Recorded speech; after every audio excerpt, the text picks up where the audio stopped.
বাইস্তা তোমার একটা কথা কই। বর্তমানে বাংলাদেশে বেশিরভাগ লোকই নেতা। এত নেতা বাংলাদেশে হইলে তাহলে কর্মী কই? চাচা, দেশের পরিস্থিতিটাই এমন, কিছু করার নাই। যারে জিগাইবেন হে নেতা। মনে করেন যে পুরা মহল্লা আতঙ্কেই থাকে নেতাকে কারণে। দেশে সবাই যদি নেতা হয় তাহলে কর্মী কই?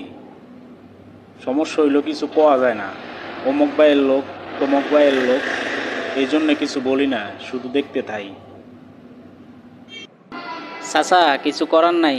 আমগো সাধারণ জনতার এই নেতাগো আর কর্মীগো আচরণ মাইনা লইতে হইব, কিছু করার নাই। কি যুগ আইলো, যারে জিগাইবা হে নেতা, একটাও কর্মী খুঁজে পাইবে না এলাকায়। এভাবে কি দেশ চলতে পারে কও তো? এলাকায় চায়ের দোকানে গিয়া বইসাও শান্তি নাই। বাচ্চা পোলাপাইনের সিগারেটের টান মুখের উপর ধোঁয়া ছাইরা দেয়, কিছু কোয়ার থাকে না। কিছু কইলে কয় আপনার বাপের টাকায় খাই। কি যুগ আইলো রে।